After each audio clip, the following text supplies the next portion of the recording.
Naml, dead, dead, ان کو پکارتے ہوئے ہاشم نے پوری قوت سے دروازے کو ٹھوکر ماری تو چٹخنی ٹوٹی۔ وہ اڑتا ہوا دوسری جانب جا لگا اور اندر کو لڑکتا ہاشم گرتے گرتے بچا، اور پھر اسے لگا اس کے جسم سے جان نکل گئی ہے۔ فرش پہ خون تھا اور چت گرے کھلی آنکھوں والے اورنگزیب کردار۔ ان کی آنکھیں بالکل ساکت تھیں، چہرہ بے رنگ۔ نوشیروان بچوں کی طرح چیختا ان کو پکار رہا تھا، اور ہاشم، وہ بے دم سا گھٹنوں کے بل نیچے بیٹھا انہیں دیکھتا گیا۔ میری نے چیخ روکنے کی کوشش میں دونوں ہاتھ منہ پہ رکھے، پھر نگاہیں اٹھیں۔ برآمدے کی طرف کے دروازے کی چٹخنی کھلی تھی۔ میری، ہاسپٹل، ڈاکٹر، کسی کو کال کرو۔ آنسو ابل ابل کر جواہرات کی آنکھوں سے گر رہے تھے۔ میری کا لمحے بھر کو کنڈی پہ الجھا ذہن وہاں سے ہٹا اور وہ فوراً باہر بھاگی۔ جواہرات نے سفید بھیگے چہرے کے ساتھ اندر قدم رکھا۔ شیرو، ان کا چہرہ تھپتھپا رہا تھا، شاید رو بھی رہا تھا، ان کو بار بار پکار رہا تھا، اور ہاشم بالکل ساکت سا ان کے قریب بیٹھا تھا، ان کے بے جان لڑکھے ہوئے جسم کو دیکھ رہا تھا۔ جواہرات قدم قدم چلتی اورنگزیب کے سر کے قریب آ کھڑی ہوئی۔ اس کے دونوں بیٹے باپ پہ جھکے تھے، دونوں میں سے کوئی بھی اسے نہیں دیکھ رہا تھا۔ وہ قدم قدم پیچھے ہٹی، جیسے شوق اور بے یقینی سے ہٹ رہی ہو، یہاں تک کہ اس کی پشت پہ برآمدے کا دروازہ آ گیا۔ اس نے نامحسوس انداز میں ہاتھ پیچھے کیا، چٹخنی لگائی، جس کی آواز شیرو کے زور زور سے باپ کو پکارنے کے شور میں اب دب گئی، اور پھر وہ آہستہ آہستہ چلتی اورنگزیب کے سر کے قریب آئی۔ کوئی آ کیوں نہیں رہا؟ ممی، کسی کو بلائیں، ڈیڈی کو ہاسپٹل لے کے جانا ہے۔ شیرو آستین سے آنکھیں رگڑتا کہہ رہا تھا۔ یہ کیا ہوا ہے ڈیڈی کو؟ ہی از ڈیڈ، شیرو، ہاشم نے بے جان سا کہتے ہوئے باپ کے ہاتھ کو تھاما۔ جیسے ہی ان کی جلد کو مس کیا، ہر سو کرب سا پھیل گیا۔ ہم باہر بیٹھے رہے، اتنے قریب، اور وہ اکیلے تھے۔ وہ پھسل گئے۔ اس نے ارد گرد پانی کو دیکھا، اور ہمیں پتہ بھی نہیں چلا۔ وہ سرخ ہوتی آنکھوں سے کہتا اٹھا اور سہارا دے کر باپ کو اٹھانے لگا۔ نوشیروان نے دوسرے کندھے سے انہیں تھاما، اور لوگ اسی دن کے لیے تو بیٹے مانگتے ہیں۔ میری واپس آ گئی تھی۔ ہاشم اور شیرو اورنگزیب کو باہر لا رہے تھے۔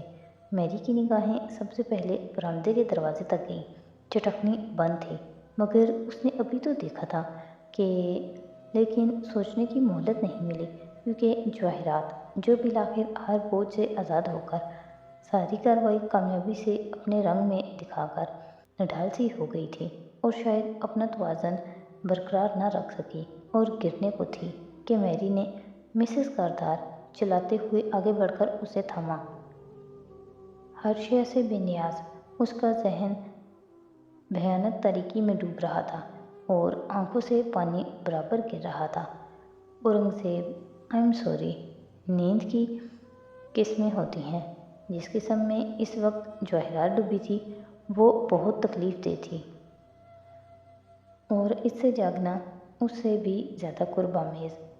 آنکھیں کھولیں تو وہ اپنے بیڈ پہ مخملی لحاف میں لیٹی تھی، پلکیں جھپکا جھپکا کر ارد گرد دیکھتے وہ کونیوں کے بل تھی۔ سر درد سے پڑتا جا رہا تھا۔ پہلے لگا وہ سب خواب تھا، مگر نہیں، حقیقت لمحے بھر میں ہی سامنے ناچنے لگی۔ وہ کمرے میں تنہا تھی، مگر یقیناً گھر میں بہت لوگ جمع تھے۔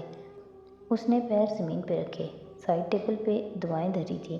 اسے سکون آور انجیکشن دے کر ڈاکٹر آفتاب ملک نے سلایا تھا، ان کے فیملی ڈاکٹر، سرکاری اسپتال میں ہیڈ آف ڈپارٹمنٹ، جن کو سب سے پہلے بلایا گیا تھا۔ یہ نام ذہن میں آیا تو جھماکا سا ہوا۔ وہ جھٹکے سے اٹھ کھڑی ہوئی۔ خوف اور وحشت نے اسے اپنے گھیرے میں لے لیا۔ ڈاکٹر، دھوکہ کھا جائے گا نا؟ کیا؟ شاید نہیں۔ بمشکل قدم قدم چلتی وہ دروازے تک آئی۔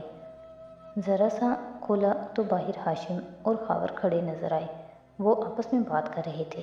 ابھی صبح نہیں ہوئی تھی، اور میت کے گھر آنے والوں کا انتظام کھلے سبززار میں تھا۔ جواہرات نے دروازے کے پیچھے کان لگا کر سنا۔ خاور کہہ رہا تھا، موت سے پہلے وہ فیروز حیات کی پارٹی سے آئے تھے۔ مجھے ڈر ہے انہوں نے سر کو کچھ ڈرگز نہ پلا دی ہوں۔ ہمیں پوسٹ مارٹم کروانا چاہیے تاکہ اگر وہ کسی اور وجہ سے پھسلے ہوں تو وہ سامنے آ جائے۔ میں اپنے باپ کی لاش کی بے حرمتی نہیں ہونے دوں گا۔ وہ سیاہ کرتے اور سفید شلوار میں ملبوس تھا، آنکھوں میں سختی تھی مگر چہرہ زرد ویران سا تھا۔ سر وہ اتنے کمزور نہیں تھے کہ گریں تو اٹھ نہ سکے۔ ڈاکٹر آفتاب خود اصرار کر رہے ہیں کہ پوسٹ مارٹم کروانا چاہیے تو آپ کو کروانا چاہیے۔ ہاشم نے اب کی بار انکار نہیں کیا، اس کی خاموشی نیم رضامندی تھی۔ جواہرات نے گہری سانس لی اور دروازہ پورا کھولا، باہر نکلی۔ دونوں نے چونک کر اسے دیکھا۔ ہاشم فکر مندی سے آگے بڑھا۔ ممی آپ ٹھیک ہیں؟ نرمی سے اس کو شانوں سے تھاما۔ خاور نے افسوس سے تعزیت کی۔ اورنگزیب کہاں ہے؟ منع مت کرنا، میں ہوش نہیں کھوؤں گی، کچھ دیر اس کے پاس بیٹھنا چاہتی ہوں۔ اس نے بھی اتنی نرمی سے کہا کہ وہ اسے کندھوں سے تھامے راہداری میں آگے لے آیا۔ یہاں ایک بیڈ روم میں ڈاکٹر آفتاب میت کے ہمراہ کھڑے تھے۔ وہ اندر آئی اور ملازموں کو باہر نکل جانے کو کہا۔ ہاشم اور میری سمیت سب نکلے اور دروازہ بند کر دیا تو اورنگزیب کی سرہانے کھڑی جواہرات ڈاکٹر آفتاب کی طرف گھومی۔ وہ دونوں اب اکیلے تھے۔ تو آپ کہہ رہے ہیں کہ پوسٹ مارٹم کروانا چاہیے؟ وہ تیکھی نظروں سے اسے گھورتی ایک دم پھنکاری تھی کہ وہ جو تعزیت کرنے لگے تھے تعجب سے اسے دیکھنے لگے۔ جی، کیونکہ جو زخم ان کے طوبہ یاد ہے کون تھی؟ ڈاکٹر آفتاب کو گویا لقوہ ہو گیا، ہکا بکا سے اسے دیکھنے لگے۔ وہ سینے پہ بازو لپیٹتے چبھتی نظروں سے دیکھتی ان کے قریب آئی، بالکل مقابل، یہاں تک کہ واضح محسوس ہونے لگا کہ وہ ان سے دراز قد تھی۔ طوبہ آپ کی بیوی کے پہلے شوہر سے ہوئی بیٹی تھی، یاد ہے آپ نے کیسے اس کے ساتھ زیادتی کی تھی اور میں نے اسے کور اپ کرنے میں آپ کی مدد کیسے کی تھی؟ آپ کی بہت ساری گفتگو ریکارڈ ہے میرے پاس، کیا سنوا دوں آپ کے بچوں کو؟ ڈاکٹر آفتاب نے گھبرا کر ادھر ادھر دیکھا، پھر پریشانی سے اس کے قریب آئے۔ مسز کارتر، وہ میرے اور آپ کے درمیان تھا، تو پھر جیسے وارث قاضی کی پوسٹ مارٹم رپورٹ آپ نے بدلوائی تھی ویسے ہی یہ رپورٹ بھی میری مرضی کے مطابق لکھی جائے گی۔ سمجھ آ رہا ہے میں کیا کہہ رہی ہوں؟ ڈاکٹر آفتاب کا سر خود بخود اسبات میں ہلا۔ وہ کچھ بولنے کے قابل نہیں رہے تھے۔ باہر سب لوگ بکھر چکے تھے۔ ہاشم برآمدے میں جا کھڑا ہوا تھا۔ سبززار میں بیٹھے لوگوں کے سامنے بیٹھنے کو جی نہیں چاہ رہا تھا۔ وہ وہیں کھڑا اور پہاڑوں پہ طلوع ہوتا صبح کا سورج دیکھنے لگا۔ ہاشم بھائی، وہ کب اس کے ساتھ آ کھڑا ہوا اسے علم نہیں ہوا۔ سادی کے پکارنے پہ چونکا، وہ جیسے خبر ملنے پہ آفس کے راستے سے ہی ادھر آ گیا تھا۔ بہت افسوس ہوا مجھے، کیسے ہوا یہ سب؟ وہ تعصب سے پوچھ رہا تھا اور پیمردہ کھڑا ہاشم آہستہ آہستہ بتانے لگا۔ آئی ایم سو سوری ہاشم بھائی، میں سمجھ سکتا ہوں۔ جب آپ دروازہ توڑ کر اندر داخل ہوئے ہوں گے اور ان کی نیش دیکھی ہوگی تو کیسا محسوس ہوا ہوگا؟ وارث غازی نے بھی ایسا ہی محسوس کیا ہوگا جب وہ دروازہ توڑ کر اندر داخل ہوا تھا اور اس کے بھائی کی لاش پنکھے سے جھول رہی تھی۔ میں سمجھ سکتا ہوں۔ اور بہت سادگی سے کہتے اس نے ہاشم کا کندھا تھپتھپایا۔ وہ ایک دم چونک کر اس کو دیکھنے لگا۔ سادی کے انداز پہ نہیں چونکا، اس نے تو انداز نوٹ ہی نہیں کیا، بس بات دل کے اندر تک چیرتی ہوئی اتر گئی۔ وہ ساری تکلیف پھر سے یاد آ گئی۔ اس نے قرب سے آنکھیں بند کر لیں۔ تھینک یو سادی، آنے کا شکریہ۔ تمہاری بہن نہیں آئی؟ بات بدلنے کی کوشش کی؟ نہیں، وہ آفس سے سیدھے ادھر آ گیا۔ سادی نے بہانہ گھڑا۔ اب کیا بتاتا کہ جب سے علیشہ کا خط ملا تھا حنا بہت چپ سی ہو گئی تھی، نہ کسی سے بات کرتی نہ ہنستی۔ وہ ذرا ان مسئلوں سے فارغ ہو جائے، پھر اس کا مسئلہ بھی دیکھ لے گا۔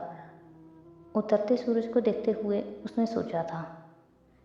جیل کی اونچی دیواروں کے اندر اس اتلے احاطے میں وہ دونوں کنارے کنارے چل رہے تھے۔ احمد مدھم آواز میں کہہ رہا تھا اور فارس آنکھیں سکیڑ کر گردن موڑ کر اس کی طرف دیکھ رہا تھا۔ آپ نے سوچا ہے یہاں سے نکل کر کیا کریں گے غازی بھائی؟ تم سے مطلب؟ تو پھر اتنا پوچھ لیں کہ میں یہاں سے نکل کر کیا کروں گا؟ تم وہی کرو گے جو پہلے کر کے ادھر آئے ہو، فراڈ اور جعل سازی۔ اس نے اسے خشک انداز میں کہہ کر سر جھٹکا۔ احمد نے نہایت صدمے سے اسے دیکھا۔ میں نے صرف ایک انگشت شہادت اٹھا کر دکھائی، صرف ایک دفعہ یہ حرکت کی تھی اور دوبارہ کبھی نہیں کروں گا۔ تم بالکل کرو گے۔ انسان نہیں بدلا کرتے، جو ایک دفعہ کرتا ہے وہ دوبارہ ضرور کرتا ہے۔ ساتھ ہی جوتے سے کنکر کو ٹھوکر ماری۔ اشفاق احمد نے کہا تھا، جو اچھا انسان صرف ایک دفعہ گناہ کرے اور پھر توبہ کر لے تو وہ دوبارہ کبھی ایسا نہیں کرتا۔ یہ اشفاق احمد نے نہیں کہا، تم نے ابھی ابھی گھڑا ہے۔ اس صاحب کوئی پہ احمد نے ناراضگی سے اسے دیکھا۔ اتنے خوش کیوں ہو رہے ہیں؟ کردار صاحب کی موت کا مجھے بھی افسوس ہے، مگر کہ تم کچھ دیر کے لیے خاموش نہیں رہ سکتے؟ وہ جھلا گیا۔ احمد نے کر کے منہ پھیر لیا، پھر لبوں میں کچھ بڑبڑایا، پھر ذرا کی ذرا اس کا چہرہ تکا کہ بڑبڑاہٹ کا کیا رد عمل آیا ہے، مگر وہ نہیں سن رہا تھا۔ آپ کو ان پہ ابھی تک غصہ ہے؟ صرف افسوس ہے، غصے والی اٹیچمنٹ نہیں رہی ان سے کبھی، اور شاید اس بات کا بھی دکھ ہے کہ وہ آپ کی بے گناہی میں معلوم کیے بغیر ہی دنیا سے چلے گئے۔ پتہ نہیں، وہ اسی طرح بیزار سا قدم اٹھاتا رہا۔ دونوں تب رکے جب راہ میں ایک سپاہی آن کھڑا ہوا۔ تمہاری ملاقات آئی ہے؟ فارس کو اشارہ کیا۔ کون؟ وہ چونکا۔ پروسیکیوٹر صاحبہ۔ ان دونوں نے بے اختیار ایک دوسرے کو دیکھا۔ احمد کے لب او میں سکڑے۔ ایک ہفتے میں دوسری ملاقات، یہ چڑیل کو اتنا رحم کب سے آنے لگا؟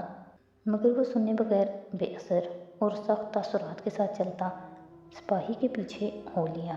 جب اس کے سامنے آ کر کرسی پہ بیٹھا تو آبرو تنے تھے، مگر آنکھوں کی سختی میں کمی تھی۔ وہ سفید قمیض کے اوپر سیاہ منی کوٹ میں ملبوس تھی، سفید دوپٹہ نشانوں پہ تھا اور بال کیچر میں ہاف بندھے تھے۔ نگاہیں میز پہ رکھی اپنے باہم ملے ہاتھوں کو دیکھ رہی تھی۔ لونگ کی دمک برسوں بعد بھی ویسی ہی تھی۔ وہ بیٹھ چکا تو زمر نظریں اٹھا کر اس کے چہرے تک لے گئی۔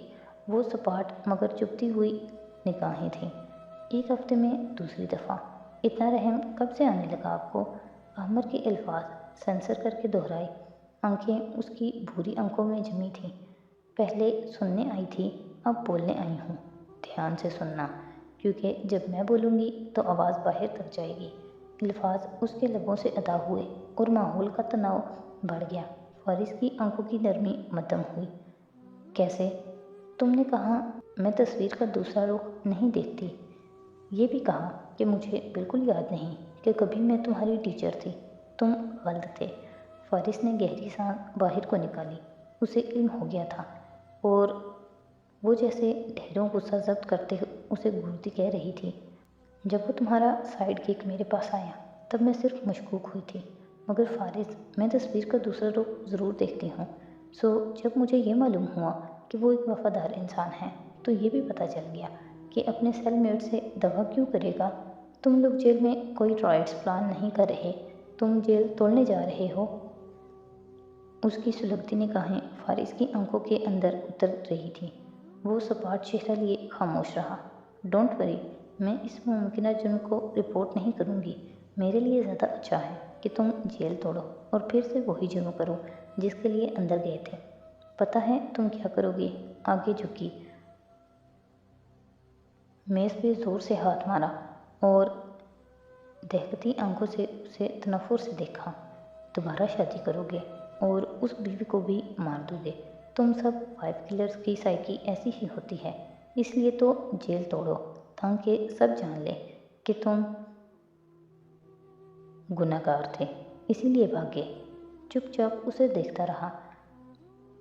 کرسی پہ پیچھے ہو کر بیٹھا، منہ میں کچھ چباتے ہوئے، شاید کوئی کاغذ کا ٹکڑا تھا۔